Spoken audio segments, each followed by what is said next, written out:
Live. I'm your host, Nina Ketscher, Director of Education for the Association for Prenatal and Perinatal Psychology and Health, which is a mouthful, so we call ourselves APA. Today we have with us Ray Castellino, pioneer in the field of pre and perinatal psychology and health, and where we look at and explore birth psychology. And he will be sharing with us today the somatic blueprint approach to the PPN world, the pre and perinatal world, an overview. And Ray will be engaging us in simple exercises that will provide the felt sense of the blueprint. He will describe how the blueprint serves to integrate PPN trauma so that we can be more effective in our lives. And if we are professionals, more effective as practitioners. There will be time for Q&A. A note about the recording today. We are recording this. It will be made available for purchase after, unless you are already enrolled in the Monday Live Speaker Series number 5. If you're already enrolled, you will have access to this talk to view at your own timing as often as you would like. And if someone has missed today's session live, or even if you have joined and you're not a part of our series, you can purchase this. It'll be available at the end of the week. An email will go out to the effect. And you will have access to that. And when we get to the Q&A portion of our talk today, we ask that you are very conscious and aware that the recording will be shared. It will be made available to other people. So the content in which you bring, especially if it moves in the direction of a therapeutic intervention, that this can be shared on both APA's platforms as well as Ray Castellino's platforms. So if you share and you're on video, you are automatically agreeing that we have permission to share this video with others.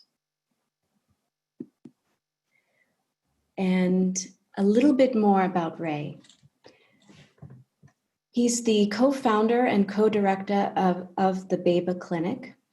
He is a pioneer in the field of pre and perinatal trauma resolution since 1992 and a holistic practitioner since 1969. He is a founding board member of a TLC, Alliance for Transforming the Lives of Children, as well as an adjunct faculty member of the Santa Barbara Graduate Institute's Pre and Perinatal Psychology Master's and PhD programs, and their Somatic Psychology PhD program, which I had the great pleasure of being a student of yours, Ray, in the somatic program there. He has been a frequent presenter at the APA,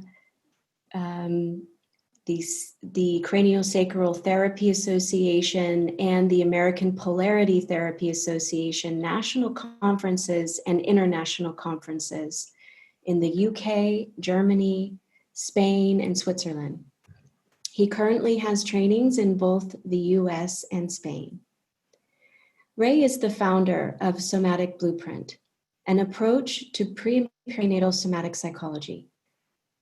He has collaboratively developed a comprehensive program that provides services for families and individuals and for pre and perinatal professional development. He supports families and adults to integrate unmet developmental needs during the pre and perinatal period. He teaches how to ground in the resilient resourcing blueprint, and from there explores traumatic imprints. His methods are unique in that while he is well-versed in working with individual adults, children, and babies, his primary emphasis is on the relationships within the family. He attends to the quality of energy between family members and how traumatic pre- and perinatal imprints affect them in the present time. Moreover, he has developed ways for family members to become free of the adverse effects of pre- and perinatal imprints. In 1993, he co-founded BEBA, Building and Enhancing Bonding and Attachment, a nonprofit family research clinic. He also created a womb surround small group pre- and perinatal process workshop for adults who wish to do personal work, which we highly recommend if you haven't done so already. For professionals, he has developed a whole system for training practitioners from his phase 1, a 2-year foundation training, phase 2, family practitioner, and womb surround professional developmental program, and phase 3, a program for training trainers in his work.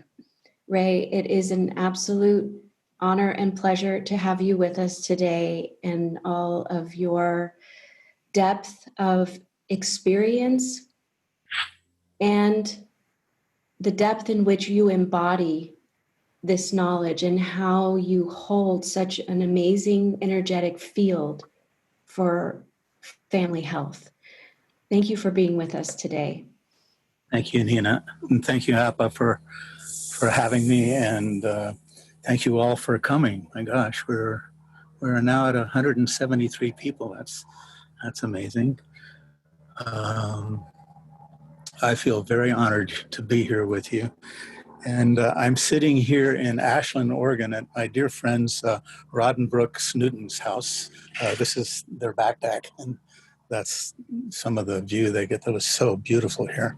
I'm camping. I've not been inside a home dwelling for probably a week now, and I gotta say, it really agrees with me. It's a wonderful thing to be outside, and I've got present here with me beside all of you on the screen, I've got some live human beings in person.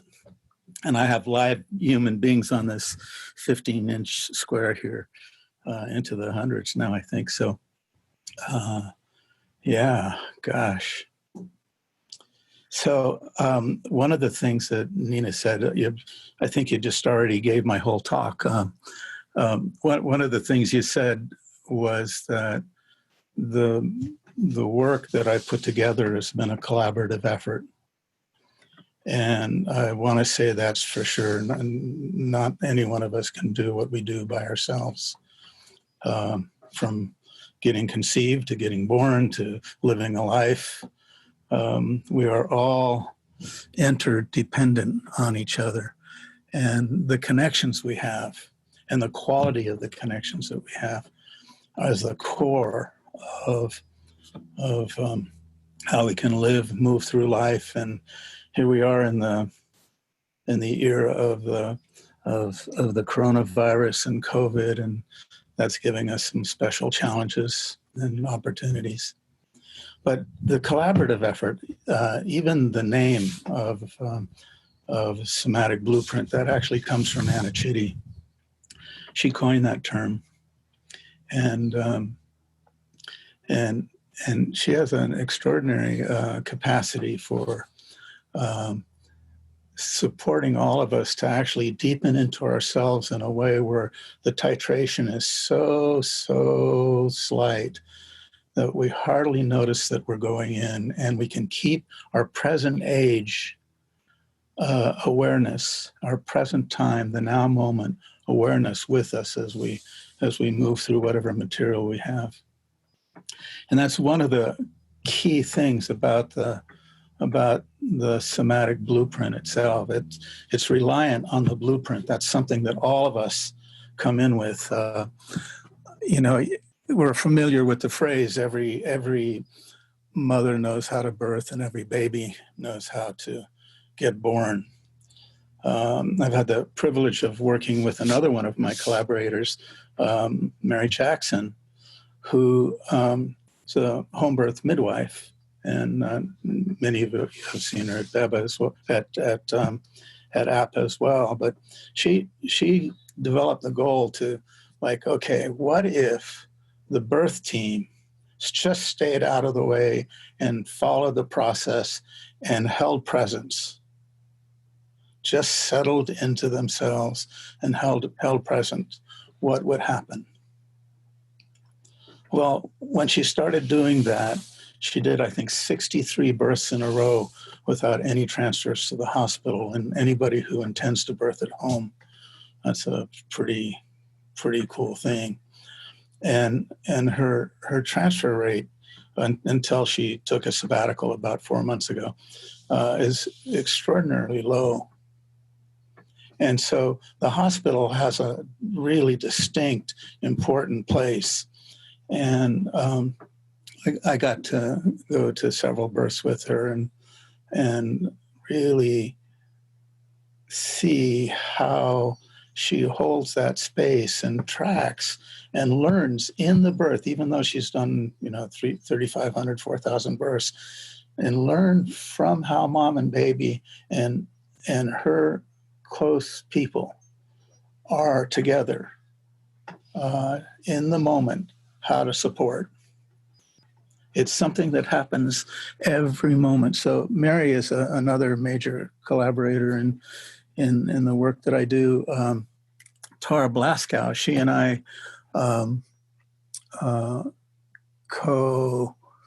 co-direct BEBA, Building and Enhancing Bonding and Attachment, who we've been doing that for quite some time.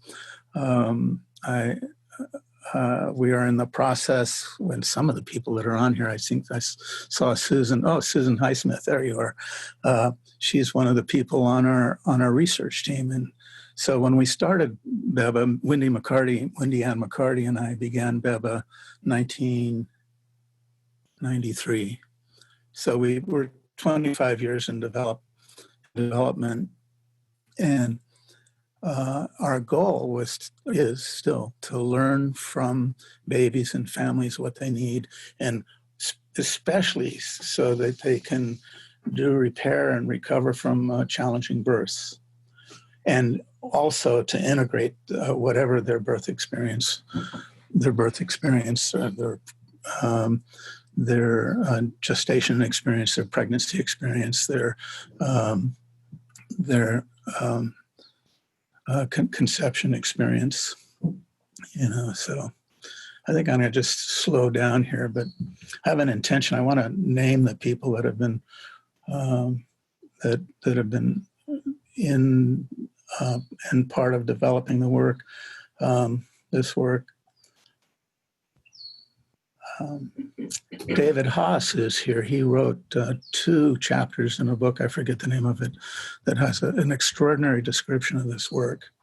And I would name APA, if somebody gave me the choice to, what would I call APA? I would call it the Association for Pre and Perinatal Somatic Psychology and Health. I want to include the body in that, because the body, the somatic aspect of our being, gives us the senses and the felt sense of what is actually happening in the present moment.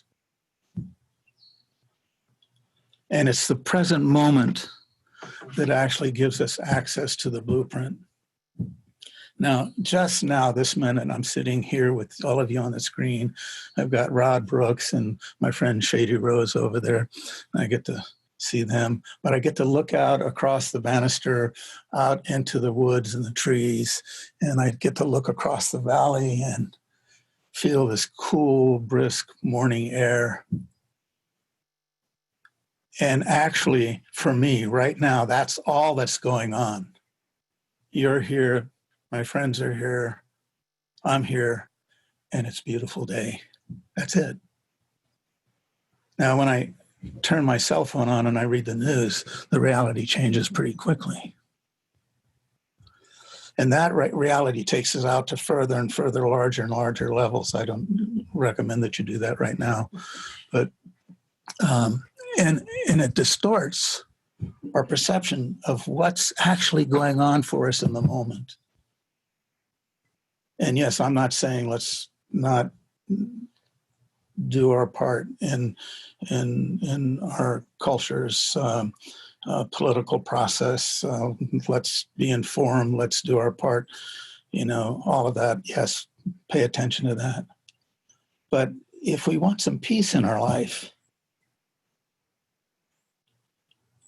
the peace is inherent in the blueprint itself.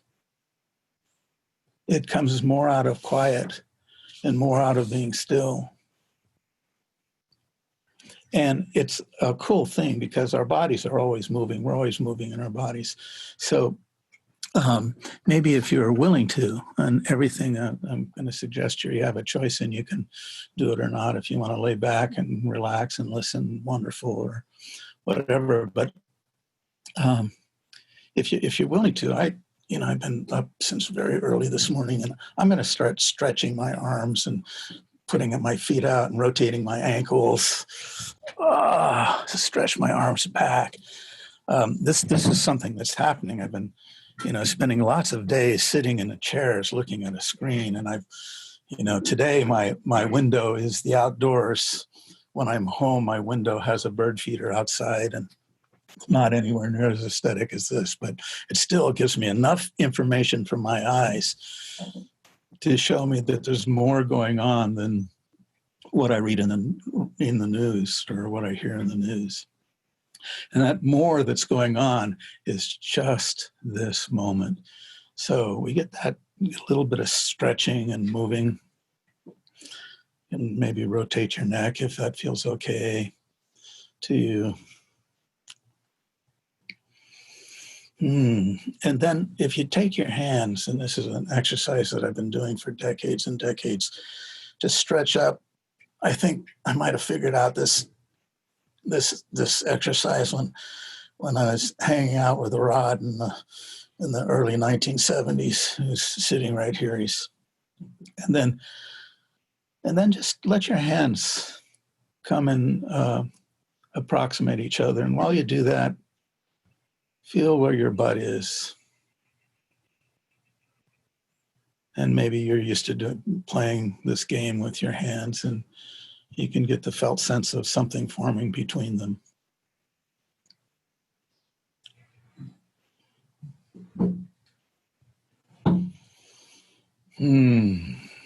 Boy, that's good. Now, as I'm doing this, I can feel my nervous system actually slowing down and settling a bit. It's a bit of a thing to, get on a computer screen with this many people on it. You ought to try it sometime. I think I made a joke, but I didn't hear any laughter come back. Oh yeah. There you go. So just play with that. Get that sense. There you go. Now, and then get your feet on the floor and still stay with that energetic sense between your hands.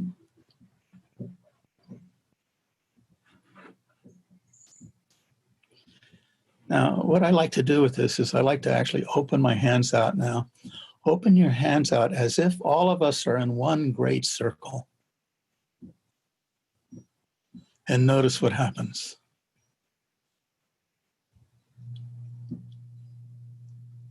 So the blueprint itself doesn't have to be any great mystery. All we have to do is to be willing to get out of our mind enough to be in the present moment. I'd like to appreciate Ramdas for encouraging us to be here now. That used to be a mystical statement, and maybe it still is. But maybe in our cultures, being here now can be more and more the norm. So just stay with that sensation you've got with your hands forming out. Now, I think this is my makeup story, or maybe it's not. That sensation that you've got forming in your hands and arms and body, whatever that is for you, I think that sensation is a sensation that's happening between all of us on this call right now. And I think, I'll have to ask my friend Rod. He can tell us all the physics of it. But there's I think the modern physics, lays truth to the fact that no matter where we are in the universe, we can be connected to each other. There we go. All right, now, maybe some of you can feel a sense of kind of like a building pressure. It's maybe getting a little bit stronger. I like to refer to that as the potency gathering, the potency getting a bit stronger. So as we stay in relationship, we can increase that potency. And it's the connection. Now, this is one of the things, I'll have to slow down to say this one because it's a big thought. It's the connection, I think, that happens through the energy. The connection, the energy is actually the matrix for the connection. So now we've got that sensation, whatever it is for you. Now, as if we're stepping into the circle of that energy field, just like actually go inside it, and then notice the change in the change in the sensation. At this point, I'll put my arms down, unless you want to keep them up. And it's just step into that circle. And here's the cool thing. The cool thing is we can rest in that field. The field itself holds us.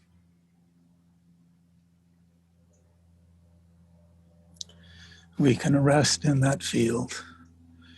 And it's the field itself that holds us. Now that thing, what I'm just saying right now, is a practice that any of us can take on and do over and over and over again. I don't know how many hundreds or thousands of times a day. It's because our mind wants to go off into some direction, go off into something, go off into some turbulence. And we can very easily stimulate our own very early imprints. So we step into the field and rest into the field. And what my job is to keep going back to the sensation of being in the field, in the now. I don't hold myself capable of sustaining my attention in that 24/7. Probably wouldn't be here if I did, but. So that's the invitation. That's the invitation into the blueprint. And again, I want to thank my colleague and friend Anna Chitty for coining that term, the somatic blueprint.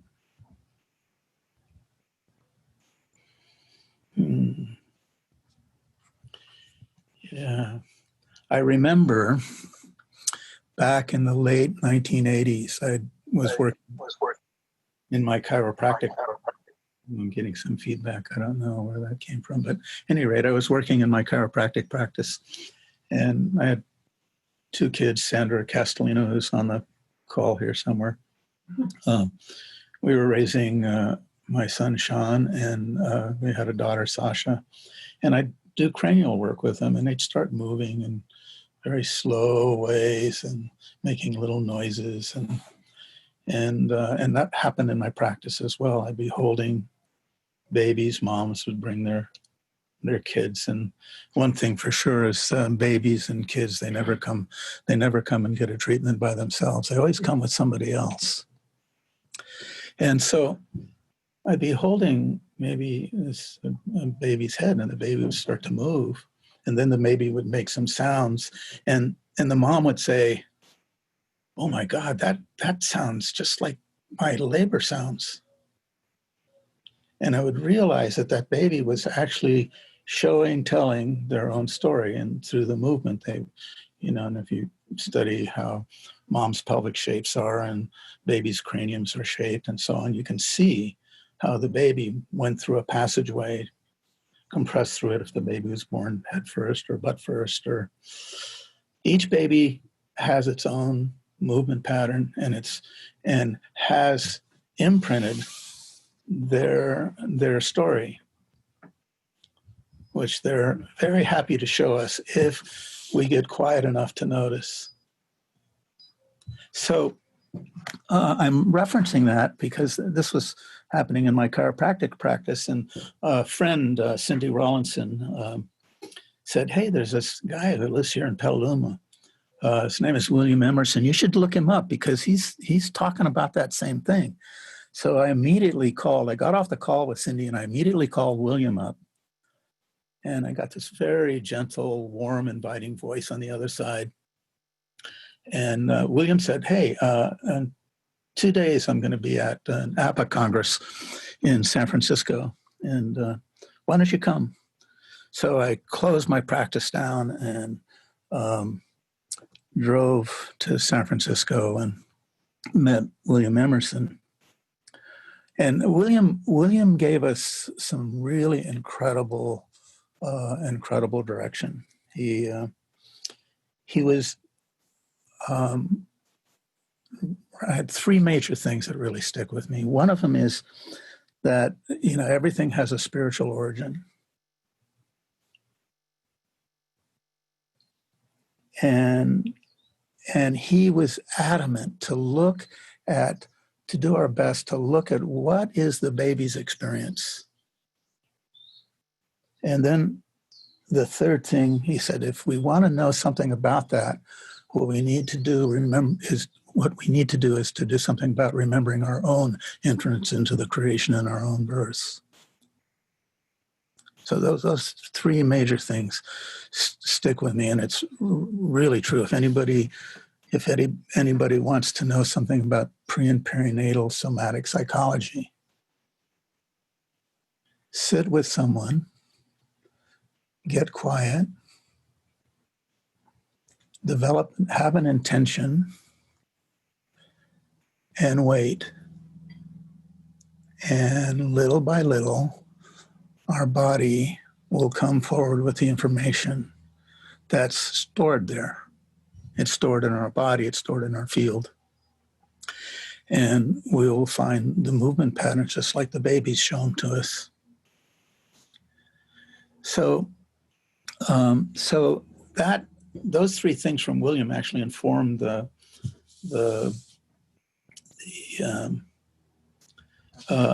whole system that I put together with the help of so many others. And Nina already read, you can read the thing, but there's three basic, you can read the introduction to whatever we're talking about here, but the three phases are foundation, training, practitioner development, and then training trainers. And so we've got a system that's working, that's gentle, that's quiet. It doesn't mean we don't have emotions. We have feelings and emotions. It doesn't mean we don't have big challenges. It doesn't mean we don't have big stories. We need to actually, in some way, remember our origins. It's really important that we have a sense of where we came from, where our ancestors were, what they went through. How is it we came into the creation? How is it we came through pregnancy with our mothers, and how is it we were born, and how was our life in our early lives? All of that is really important to remember, and a lot of that has some traumatic imprints in it. So here's a really cool thing. In this work, in the work that I do, we like to work in small groups. We prefer actually not to work one-on-one. We like to work in teams so that there's a felt sense of holding, a felt sense of being held. There's several what I call developmental needs that are necessary experiences for us to have in order for our system, our spirit, mind, emotion, physical body to coordinate well together. And there's really, really important needs that we have, like when we're born, skin to skin contact, eye contact, like adult people around us who actually listen. Now, when I grew up, listening wasn't a high priority in my family. Well, the kids were supposed to listen, but the adults were supposed to be heard. And in the way we've learned in Beba, it's really, really important for the adults to listen, not just to each other, but listen to the kids. And listening is more than listening with our ears, listening to sounds and words, because our babies are pre-verbal. They're not speaking. They're not saying, oh, I've got a pain in my shoulder right now. Or, no, you're squeezing me too much, Mom. They're not going to do that. They're going to squirm. They're going to move. They're going to maybe make some sounds, maybe cry. And if we listen and get quiet in ourselves, that quietness and that listening will actually give us right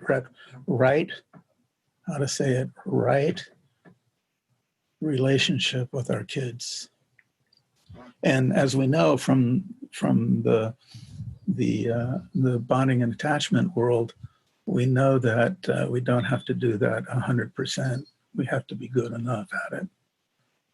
And so with the pre and perinatal work, if we get quiet and we listen, and we make some time each day to find out what our kids have to show us, they will very, very readily come forward with whatever aspect of their story is. So in the 25 years that we've been doing Beba, we've been exploring lots of ways of how do you support families to prepare for conception? How do you support families through pregnancy? How do you support families through birth?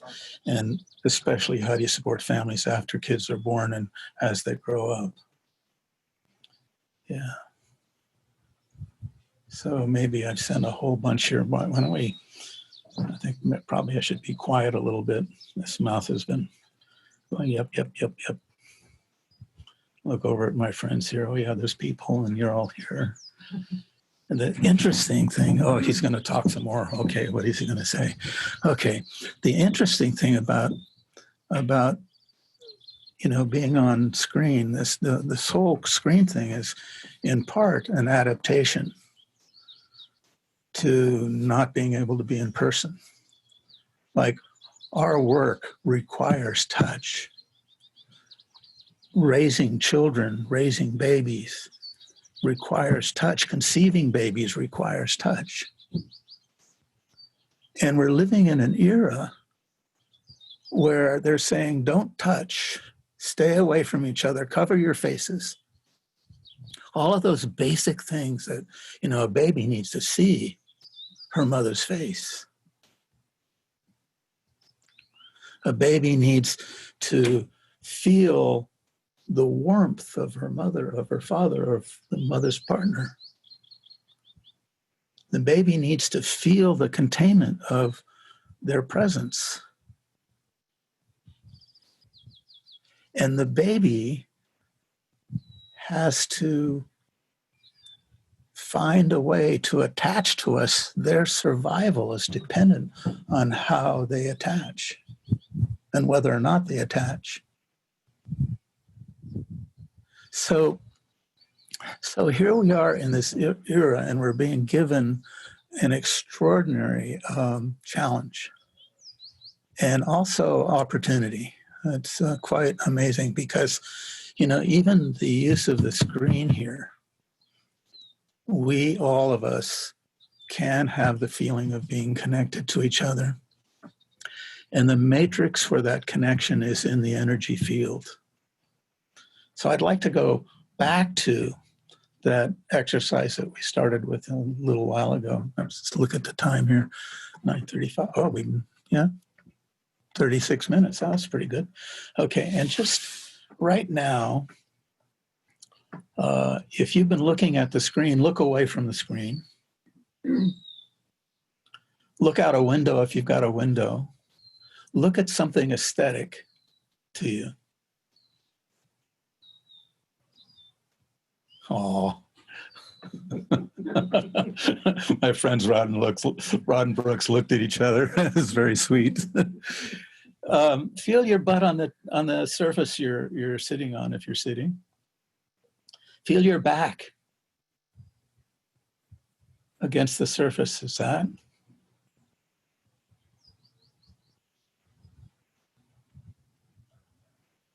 And then right now, let's just maybe have an intention just to settle into ourselves where what I like to call gear shift down.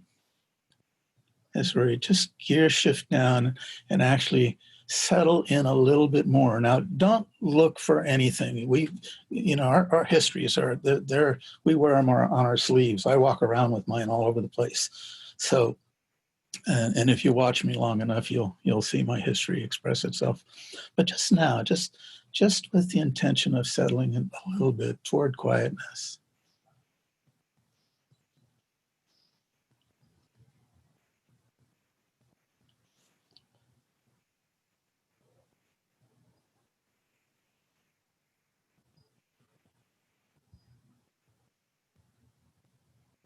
And then how that quietness feels.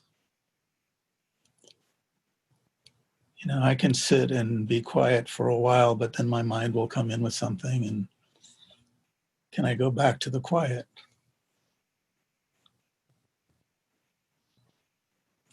Okay, so now with that quiet that we've got, let's again reestablish our connection with each other. Look around the screen if you've got it and see individual faces. Now, one of the things that we actually are not able to do directly on screen is eye-to-eye contact. You can, and if you want to give somebody the illusion that you're looking at them, look at the camera. But somebody else will get it. But if you look at them on the screen, it'll look like your eyes are looking away. But even without that, really important developmental need, eye contact, we can still have the felt sense that we're with each other. And that felt sense of being with each other comes from the felt sense of the connection through the energy field. So I'm going to just open my hands again. Don't have to do anything. Oh, I see somebody with a child in the background. Yay. That's it. Maybe you don't even have to open your hands. You can just feel the sense, felt sense. And we're inside the field. And I've got the benefit of actually having direct contact with my friends Rod, Brooks, and Shady here.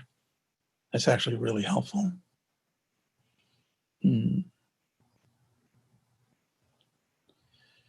Ooh, that's it. Yeah. Now, how to feel and sense the blueprint. The blueprint is always present, and to be redundant, the blueprint is available through the present moment. It's available through our perception of the present moment. And so if we want that experience, we need to go to the present moment. Now, in the work, the reason why that's really valuable is because the present moment And the connection with the present moment and our attention to it gives us the opportunity to slow our internal tempo down, to deepen into ourselves in a way, in actually quite a neutral way. And as we deepen, and as we move more and more toward that stillness and that blueprint, and that sense of connection becomes the resource for our work as we explore the histories that we all have gone through, each one of us with our own stories.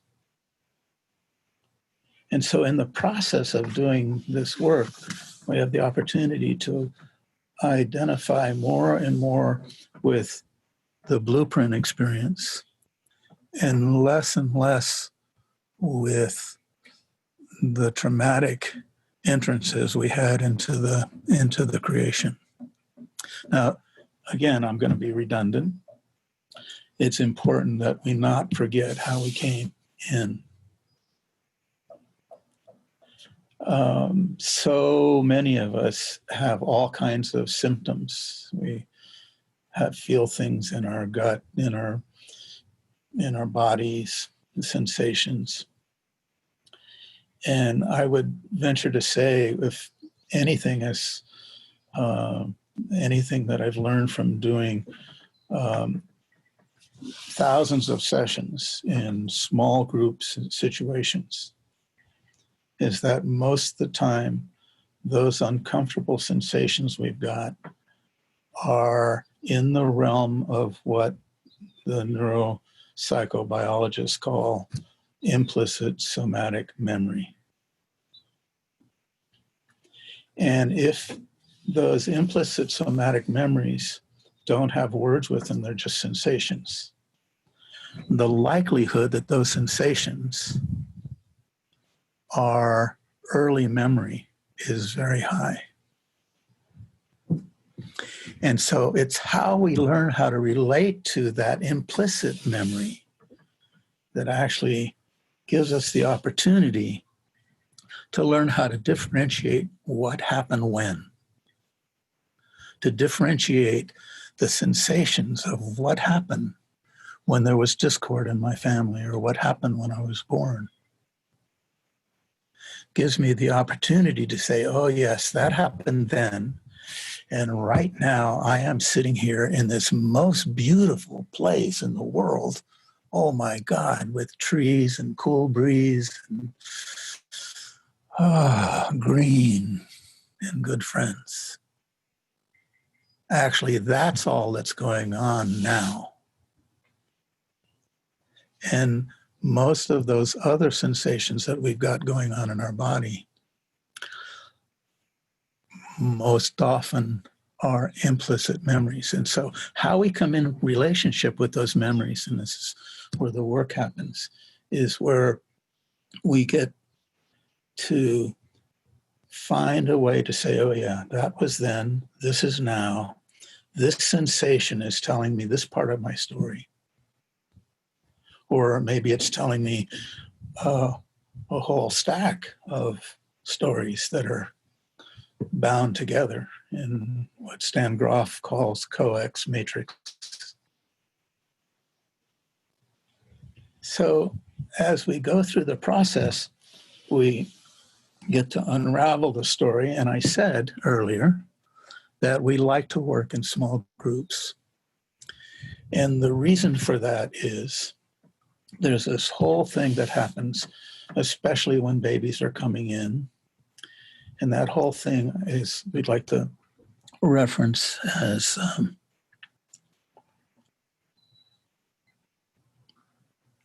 co-regulated experience. We usually think about co-regulated experiences, baby, skin to skin with mom after birth. Thank you to Tiffany Field for her very keen research on that, where they find that when babies and mothers are skin to skin with each other after birth, that both the mother and the baby co-regulate each other. Now, that's a rather extraordinary thing, because that means that little itty bitty tiny baby is contributing as much to the mother as the mother is to the baby. It's not the mother regulating the baby. They are regulating each other. And the same is true, like, in family life. It's up to the adults to set the tone. It's up to the adults to own their own activations. And it's up to us adults as parents and grandparents and aunts and uncles to respond to our children. And the more we are able to regulate together, to co-regulate together, the more regulated the baby learns to become. And if we pay attention to our babies, we pay attention to our children and have the intention of learning from them, we will learn how much they teach us about co-regulating. And when they're acting out, we also get to learn that what they're doing is they're giving us very direct feedback on our own internal workings. That's one of the great things about being a parent. They don't call it being a parent for nothing, because our kids are very glad to show us our foibles. So I think maybe it's 47 minutes. Maybe I've spoken long enough, and we've done a few exercises. We can, I'm curious to hear from you. How are you doing here listening to this? And you have any questions? Or Thank you, Ray. Thank you so much. It's I can never do that exercise enough because it's something that is every time you practice in a group like this, it strengthens your ability to do that in a moment where you may be taken out of your blueprint, and it kind of trains this coming back to yourself. And I just really appreciate everything that you shared here today. We have a question. Sheila, would you like to unmute and Sure, I'd like to hear from you, Sheila. I just want to add something to what Nina just said. It's just that when we have something from inside ourselves that draws our attention away from the moment, that's our young self working to communicate with us. That's our young self actually wanting to be remembered. I'll just leave that. Sheila, where are you? That was really good lead-in. Awesome. Hi, Sheila. I see you. Hi. That was a really good lead-in because I'm working with the voice of the prenatal poet.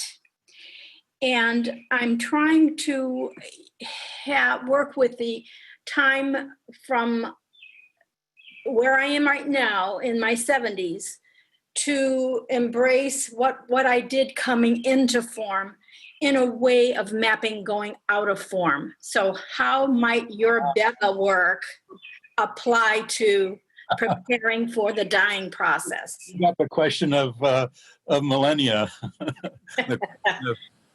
however long humans have been on the planet. How coming in informs going out? Is that what you're saying? Yes. Have you found that because everything starts spiritually, like William said, we're going back to the same realms, but we're going back with a whole origin story and whole autobiography. You know, I don't mean to put you on the spot. this is what I'm working on. I thought you might give me some insight. Yeah, I refer you to the mystics. Yeah, I know. That's where I'm headed. Yeah. Yeah. And embryogenesis itself, because that's a wisdom tradition. Yeah. So the thing about, I like what you're saying about like a prenatal and like newborn poet. Yeah, pre-verbal poet. The pre-verbal poet, it's like that's before we have words. Right. And so one of the beautiful things, like I like Michael Trout's work, or he really looks into what is the voice of the child, what's the voice of the baby. It's like, I think, and we've seen evidence in Beba where some kids have access. Well, I think that when babies are born, they have a listening vocabulary. David Chamberlain was very great to remind us what fifth month I forget what month it is, but there's a point in prenatal development where sound comes online and the prenate is taking in the sounds of the mother, and by the time they're born, they're associating some sounds with meanings that the mother has, in terms of the emotional felt sense and all of that. So I think babies when they're born have a listening vocabulary, but it takes another 18 months or so before they're able to start to do the organization of language. I love a thing that my grandson did. He used to call me Gaffa. So Gaffa, come, Gaffa, Gaffa, Gaffa. So I got so used to this term Gaffa, and one day he just started saying, "Okay, Grandpa, come on over here." I said, "Finbar, you're not saying Gaffa anymore." He says, "Gaffa." He says, "Always, Grandpa." So the sound Gaffa for him was what he could coordinate, but in his ear he was hearing Grandpa, I think. Mm-hmm, mm-hmm. So with the prenatal or the newborn poet, so what we get to do, this is something that William says too, is we can borrow from a skill that we learn later to a younger voice. Thank you. You're most welcome. Thanks for the question. That's a humdoozy. Thanks. Thank you, Sheila. Yeah. Any other questions? Yes, Tara, please. Tara Gardner. Hi there. Hi there. I'm in San Diego. Hi. San Diego. What's that? I said, wow, we're in the same time zone. Yeah, I know, right? So you talked about the kind of creating the right relationship, with your kids by really listening and being quiet and listening. And then you talked also about how it's important to have kind of the resonance with others, for healing. My question is, can we reparent ourselves by being quiet and listening to our inner history, our inner child, our inner trauma? Can we do this reparenting ourselves? That's a very interesting question.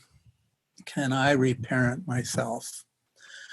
Well, I want to thank Hillary Clinton for saying it takes a village. Right. And for me to get introspective with my own history, I actually do that best when I trust. I missed that. I didn't hear that. There's a blue jay squawking out here. Perfect timing. When I want to look into my own early history, I can do that best when I'm sitting with a group of others whom I trust. A group of others who what? I'm so sorry. Trust. Gosh. A group of others who I trust. Okay, got it. Thank you. The Womb Surround workshop that I designed is based on that principle. You get a group of people, you get an outer surround, and each person has a turn. And then the next day we debrief the turn so we can make some sense out of what we did the day before. And the turn itself is more right brain, and the debrief is more left brain. But what happens in those surround sessions is that the group itself gets to give themselves, each other, and the turn person what we weren't given as infants and children. That's the challenge that every parent has. Every day we're a parent, we're challenged to give our children what we weren't given. It's an extraordinary experience to have, because I know in myself so many times I would do something with my kids, and not always was it the right thing, but when I did something that was right and was really connected, I would feel myself doing something with them that I never experienced with my own parents. And tears would come to my eyes. I would feel grief, that I'm so touched that I would be there with my son or my daughter or with Sandra and my kids, and it's an extraordinary experience. We have this kind of like this thing happening where we're doing this extraordinary thing. We're on the line as parents, and our kids are doing what they do. I remember there was about 5 years I was a single dad with my son Sean, and I needed a lot of help. I had friends in my spiritual community and a good therapist and a lot of great body work, like from friends like Rod. And so I had this extraordinary support team, and I needed that support team to be a parent. I couldn't have done it, And then when Sandra and I got together, she co-parented, she step-parented Sean, and then we had Sasha together. But I think I'm becoming my age here. I'm remembering that I'm almost 76 years old next week, and I'm forgetting what I'm talking about. But you asked me a question, Tara, right? I think you've been answering spot on. I asked you about, can you do this? Can you do this reparenting, the things that you're missing for yourself? And you said you need a support team. It sounds like really. Yeah. So here's what I think about reparenting. I want to say one more thing about that. Thank you very much. Is the history is the history is the history. Peter Levine says that. So we're never going to ever change the history. And what I like to think, this is something that, out of the womb surround work and the family work that we do, so just keep learning over and over and over again that the history likes to be remembered. And there are parts of my history that I do not want to look at. I do not want to remember. They're so gruesome and so, and then I avoid that. But in fact, if I actually have the support to sit with that, I find out what that is and what those sensations are, and I have somebody sit with me with them. And I get to integrate pre-verbal. I get to integrate those sensations and those feelings that are pre-verbal. And that integration differentiates them. And it leaves me changing how I remember. So instead of having to run those memories through my implicit tracks, I get to run them through my more cognitive explicit tracks and say, oh yeah, that happened.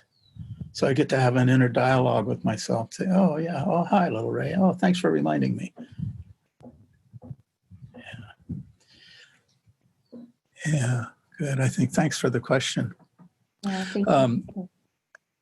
When I was your age, or some of you that are younger, I used to have the bladder capacity that would allow me to sit for long hours, and I've exceeded my limit. So if you want to do some more questions, if you give me an opportunity to go find a nearby tree, I'll come back. I'll be right back. So we have quite a few questions, and we have a few hands raised. So I have a little bit of an order here. So I ask that you don't just unmute yourself, that if you have a question, you can write in the chat that you have a question or raise your hand, and we'll see how long Ray is able to grace us with his time, which is really a blessing here. Maybe as we're in this pause, you can take a moment to just connect again with that blueprint energy, dropping a little bit deeper to the present moment, connecting in with yourself. If it helps to use your hands to find that.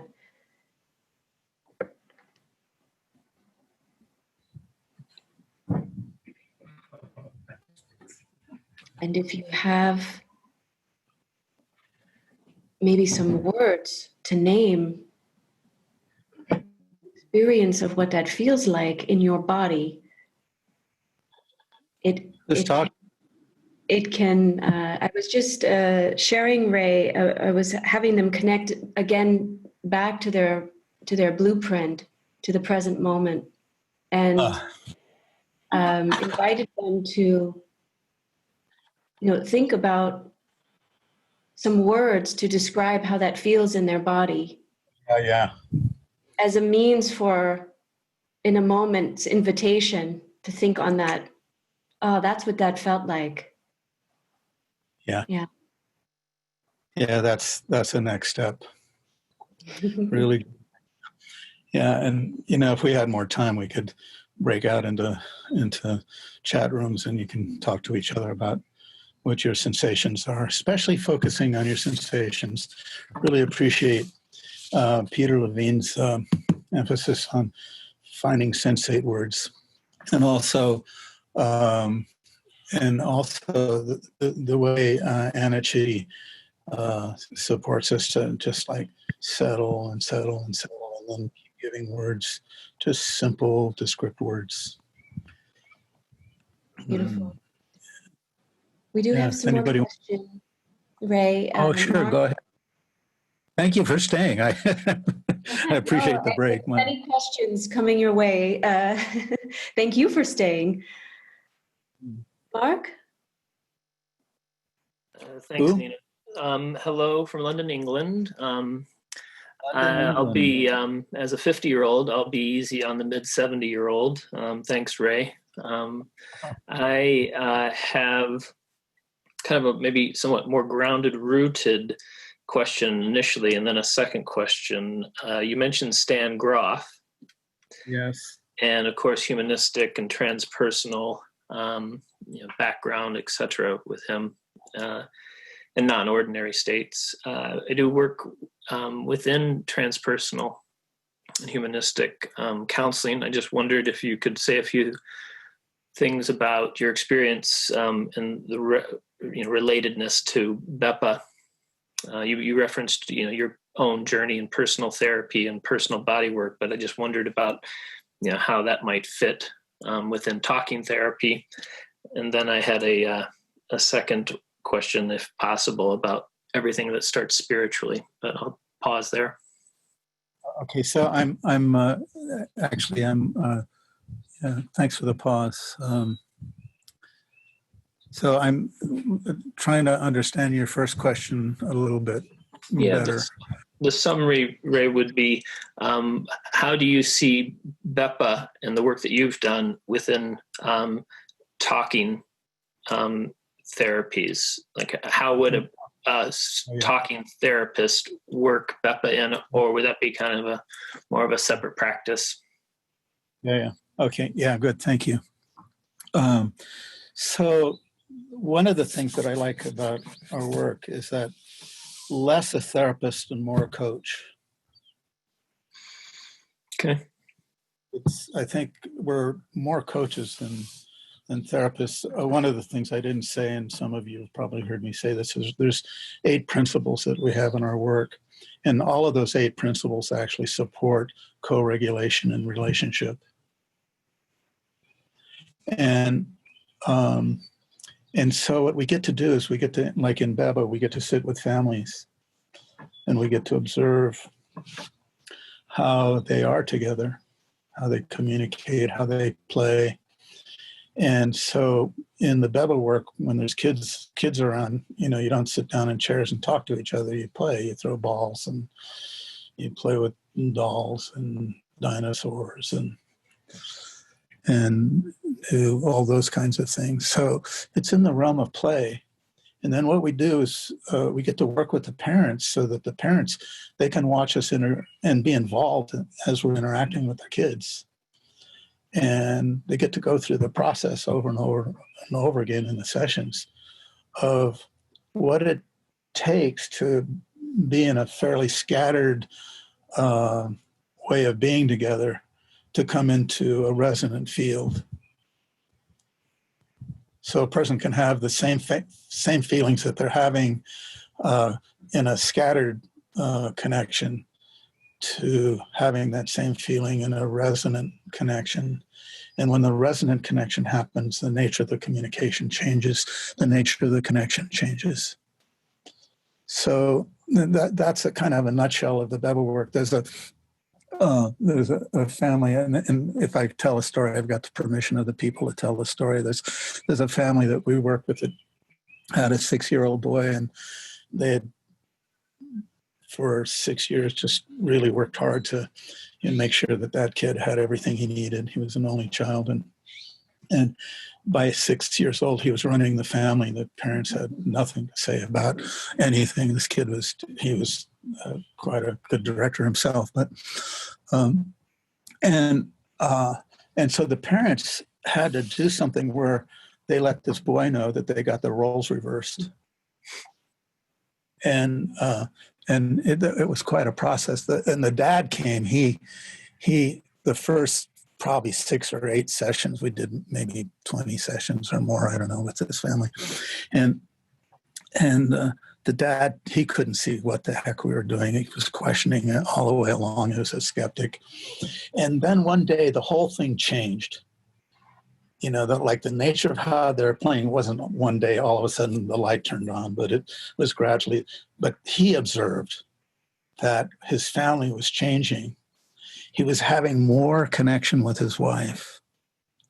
He was having more interaction with his son where he didn't have to entertain his son. And his son was being there as a kid, human being, rather than a tyrant.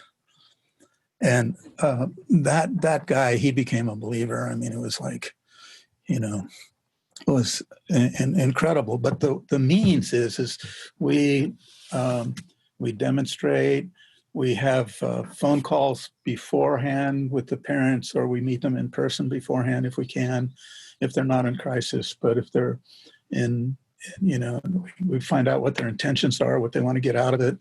And then we have the kids come. The kids don't say, hey, I want my parents to behave better. They play and they show us what they want. And we get to play all kinds of games with them. And they, a lot of the times, make the games up. And so that's pretty much what happens. And over time, the family changes. And I can say that's true for, you know, across economic strata, across trauma stratus, you know. So, yeah. Thanks for that question. You had another question, Mark? That's okay. I'll defer to others. Maybe save that for a future conversation, perhaps, Ray. I'll plant that into the future. Thank you very much. I'll probably refer you to a higher power. That was going to be my next question, but very good. Thanks. Okay. Thank you, Mark. Thank you so much. I think that resonant field that you're speaking to, Ray, is such a key in helping to facilitate health in the family and returning back to the blueprint for the whole family. We have a few other questions if you still have some time to offer for us. Yeah. Mark? Yeah, Great. Mark Hunt? Hi, thank you. Thank you, Ray, for a wonderful talk. It's actually your presence I get so much out of. Just sitting in your presence is just a wonderful transmission, so thank you. I work as a core process psychotherapist, and I trained with the Karuna Institute and done lots around holding presence and the relational field, and body work in the sort of somatic, divine, Gestalt and focusing area. But I'm transitioning to working more with families, children, and ultimately babies. And I'm feeling perhaps the need to do a physical-based training, maybe Yes. training or something like that. And I'm just wondering about that, about the direction of that, and the appropriateness of that. That's a great question. I did years and years and years and years and years of work where I was a one-on-one practitioner. I was doing all kinds of different forms of body work, polarity therapy and cranial and chiropractic, and all of that was one-on-one directed. And then, I did a lot of Gestalt work. I used to do Gestalt groups. That was a group setting. But I found that when I shifted my attention to families and kids and all of that, that there was more than one person with me, the 2, 3, 4 people. And I had to do something with myself to expand my my field of awareness. And I actually had to get out of the way more. There's a whole lot in any kind of, therapeutic practice where, we work to just get ourselves out of the way so that we can be in observance and be in presence. And, so all of that training, I think, is absolutely cool, really awesome. I had the good privilege of being to assisting Franklin Sills when he did his first American training in the San Diego area in the 90s, early years and years ago. So, I know that there's a training going on in Spain right now. There's a training, there's trainings that are happening in Germany. There was a training in David Haas's area. In fact, he was my first assistant when I did my very first womb surround in England in the 1990s. And and there's different teams of people that are developing. Maybe we can get David going in your direction, doing some of that, not to put you on the spot, David, but it's a different focus. We have to actually, come from the same place in ourselves and use our attention differently. Being observant of what's going on between the people more than what do I have to do next with that person. Or what am I being led by the intrinsic way we're being led when we're doing a session. So I definitely encourage it.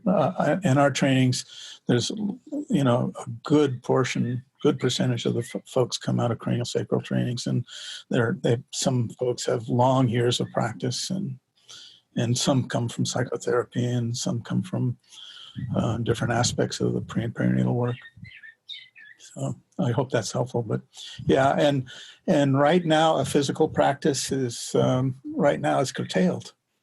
We were the second module into our current training in Ojai, California, and it's closed down right now and we're doing online things with folks, but it's not safe to take and put that many people together in the same room. So we'll see what the future brings for that. I pray that they give us a reprieve on this COVID stuff. Yeah. Thank you. Most welcome. That was very helpful. It sounds like it's the combination of those physical skills, but in a context where you can be in a bigger relational environment and being able to be with the dynamic of that. Yeah, I used to require people have before they came into my training, no matter what their background was, that they had at least an introduction to cranial sacral work and or polarity now. And the reason why I wanted that is because I wanted a person to have some skill at sitting in what, we call the fluid tides. And the reason for that is because doing that, as you know, slows our internal tempo down and gives us the ability to be more observant and so on. That skill is forever useful, and which is a different skill than paying attention to when does something get activated. It's so the emphasis is on paying attention to the settling, the presence, and then we come into relationship to what gets activated. And all of us, we don't have any problem. I don't have any problem getting activated myself about all kinds of things. But yeah. Thanks, Mark. Useful. Thank you. Yeah, how are we doing that time, Nina? You want a few more? Or? We're about 15 past the hour, Ray. There's a couple more hands raised if you would like to continue. Moksha? I'm enjoying myself. You guys enjoying yourselves? Yeah, great, cool. Yeah, good. Thanks. Hi, Ray. I know you're from APTA, but I haven't seen you in about 12 years. I think I saw you at the last conference that was now. Oh, hi. There you are. Yeah. Got water in my...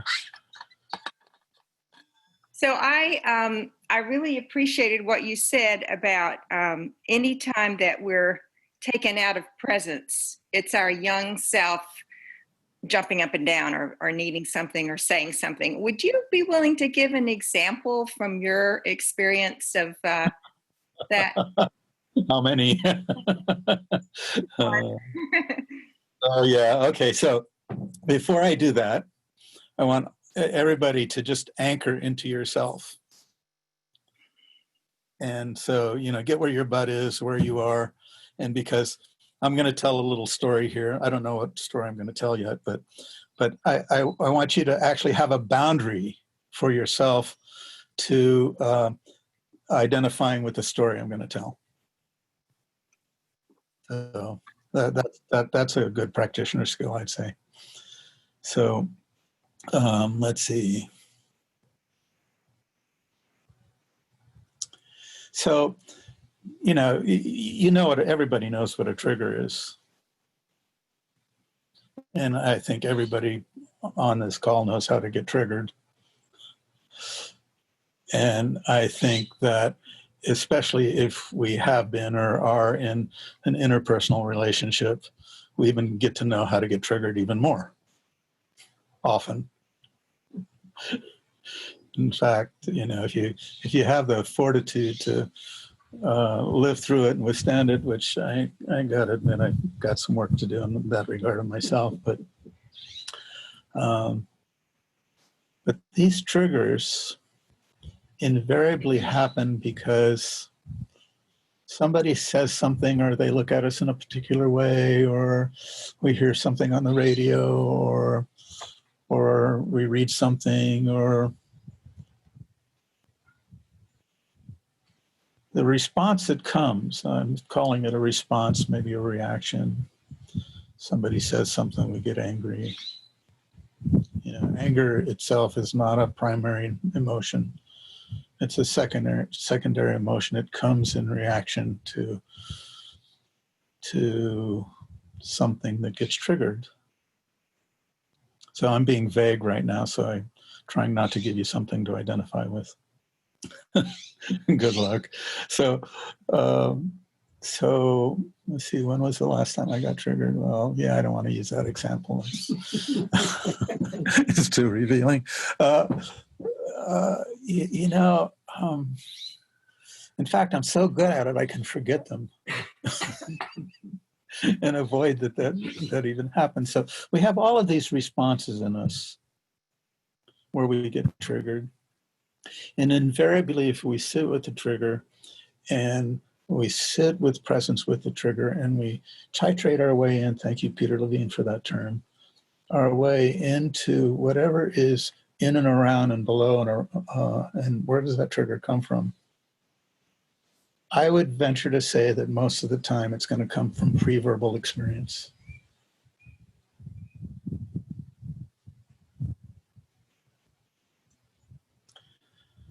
And that's a very interesting thing. So that means that I'm sitting here in present time and I have the sensation in my body. I have this emotion will well up and I get angry and it's for sure somebody else's fault. And then I get to put it on them, which right now in our culture is doing a great job of putting its projections, its own pre and perinatal material on other people and other cultures and other races. It's, you know, it's like we can make it somebody else's fault. So if you back up and back up and back up and back up and back up and just get with what it is, I can sit with a feeling of rage in me. And when I sit with it, then I back up and back and back up. And this is personal now. I can get to being with my father enraged. And we never knew in the family when the shoe was going to drop. And we would feel rage. And then we would get quiet and cower and kind of go away. Or if we got in the way of it, we got it directed at us. And it's not anything that he wanted to do. He was wounded. And I won't go into how badly he was wounded, but he was badly wounded. And so he was acting out a rage that was there in his family system, in my family system, before he was there.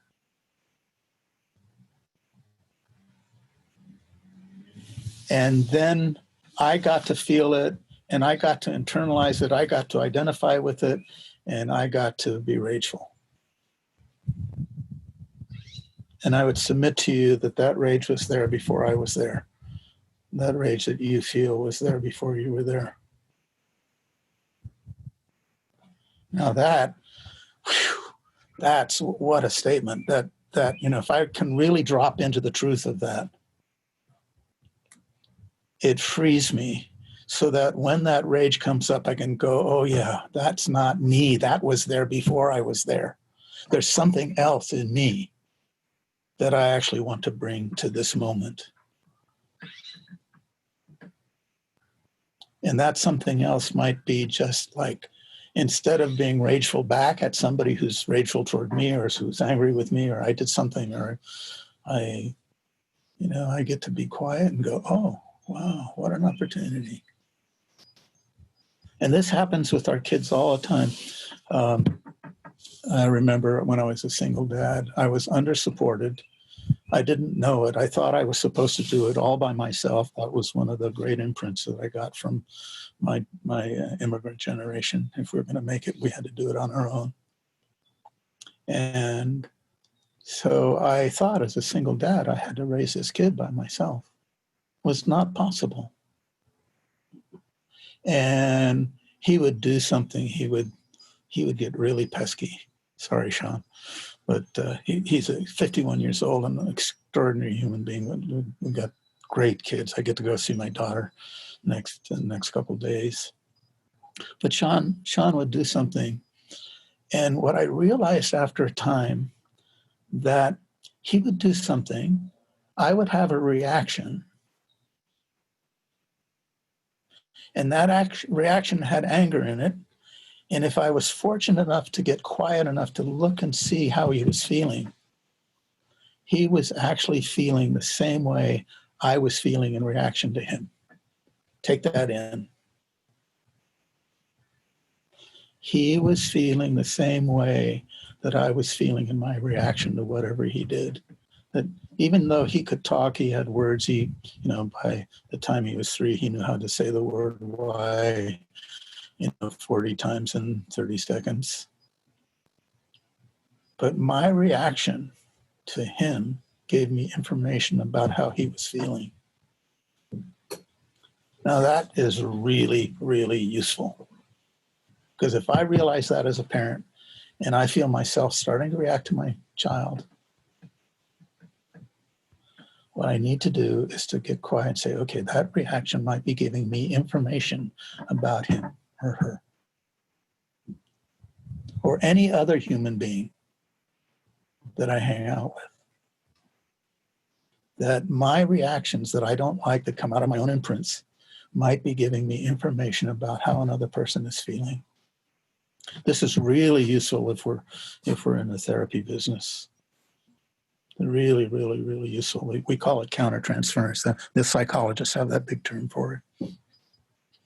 And so if we can take and relate to our responses, our reactions, our angers, our whatever in a way that says, okay, I've got something to learn here. Just maybe that feeling might be giving me information about what's going on with somebody else and might even help me relate to them. At any rate, I think that's probably, I can go on and on about that one for another 2, 3, 4, 5 hours, 2 days. Thank you. Yeah.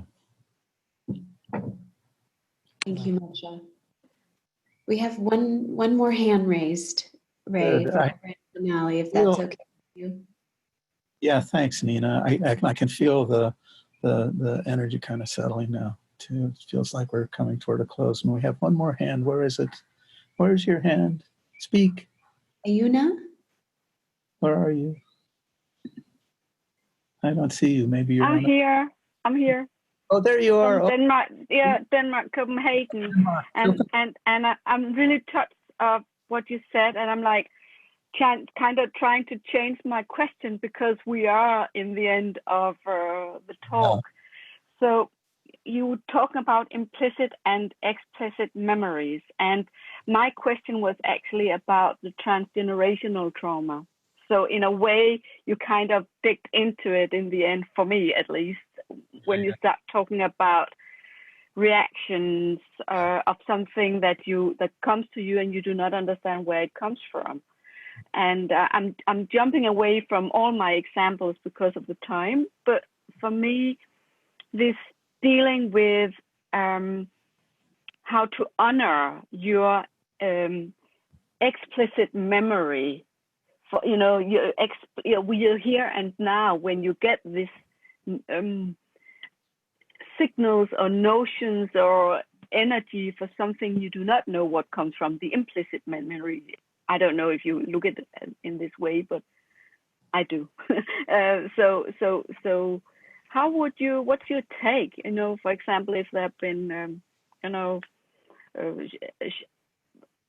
transgenerational shame, or I'm myself as a person of global mix of colors. I have a lot of different things in me, and I know that some of the shame that I feel is not mine. It's mine, but it's something that was before it became mine. That's a question we can go on about for a couple of days here. Yeah. I appreciate your bringing that up, Ayuna. Transgenerational shame. Wow. I, in my own personal experience, dipping down into my own shame is some of the most difficult work to do. Yeah. I love the way, what's his name? Heal the Shame That Binds Us. What's his name? Bradshaw. Ratisilvan? No. Bradshaw. Bradshaw. Oh, yeah. Okay, sorry. Yeah. Heal the Shame That Binds Us 30 years ago. So very, very useful. Hard to read, but he, distinguished between shame and guilt. He says, guilt we can do something about, use the example of stealing somebody's purse. You go to the judge says, okay, you replace the purse, you replace the contents, spend a little time doing something, community service or whatever, and then you're free of the guilt. The feeling of shame, and there's a couple of different kinds of shame. There's the transpersonal shame. There's actually a healthy shame that who wrote the book? Yeah, my brain is winding down. It's getting off of remembering now. It's winding down. Wrote the book on regulation, regulation and the origin of the health of the self. He talked about a healthy shame, and that healthy shame actually causes us to introspect, causes us to be able to see cause and effect. I did something, it caused something, and then I can introspect on that, and the shame actually helps me. We're not talking about that kind of shame. And then there's the shame that comes from the voice that I'd like to refer to as our superego. It's the voice that actually develops prenatally, I think. It's, I'm referring to Freud now, talking about the superego, but it's that part of ourselves that governs how we behave. And many of us can get some really challenging voices because the early voices of the people that carried us, or transpersonally from before they were there and we were there, these voices come down and they kind of govern how we feel about ourselves. So there's different kinds of shame, but boy, if there isn't a time right now to look at this transpersonal history, to look at our racial similarities, to look at our developmental needs. They're basically the same. It doesn't matter what color our skin. Yeah. To look at what we have in common and to actually rejoice in our differences and the health of our differences. We have so much to learn from each other. I have so much to learn from you. It's an attitude that we need now more than ever. So those of us that can hold that, can be with that and share that way. We're a growing minority in this meeting today and all of our, friends and in our circles. This is the hope. That's why I get up and go to work in the morning. That's why I'm not going to retire. It's why we need to be together, get together, and share our hearts with each other and find out who we truly are together. A very wise person said, we're put on this earth to help each other. And we're put on this earth, actually to find out where we came from, to get in present time so we can go where we're going and do it in a way that surpasses the previous generations. So anyway, that's a little bit in a nutshell. But thank you for your question and your inspiration. And if you can feel the energy of this talk winding down, thank you all for spending this time and coming and listening and participating in however way you did. And 90 minutes goes by in a blink. Thank you so much, Ray. Thank you so much. Really appreciate Thank you. everything, and especially this last point. And thank you, Ayuna, for bringing it into our field today, because it's really in our hearts that we are all human beings, and also we have a connection with something greater than us as well. And if we have the ability to open the dialogue and have these conversations and learn from each other, how we can meet those unmet needs in each other. Yes. Yeah, thank you all for really being here. Sorry, I jumped in on you, Nina. No, that's okay. I just, the point is that we can hold that intention right now to keep connecting with each other and hold this beautiful blueprint of our collective human health. And thank you again, Ray, for everything that you've brought today. And if I'm sorry for those of you that we could not get to your questions, but please reach out to Ray via the website, and I will put it in the chat again for you here. And if you wish, you can go ahead and unmute yourself and say bye for now. And we'll see those of you who are enrolled in Day next week. Thanks, Ray. Thank you. Bye. Thank you, Ray. Bye. Thank you, Ray. Bye. Thank you. And pleasure. Thank you, Ray. Bye, everyone. Thank you. Obrigada. Gracias. Thank you, Tusen tak. Tusen tak. Thank you, Nina. Bye. Thank you. Bye. Thank you. Obrigada também. Oh, what a rush. Bye. Thank you. Goodbye. Julia. Bye.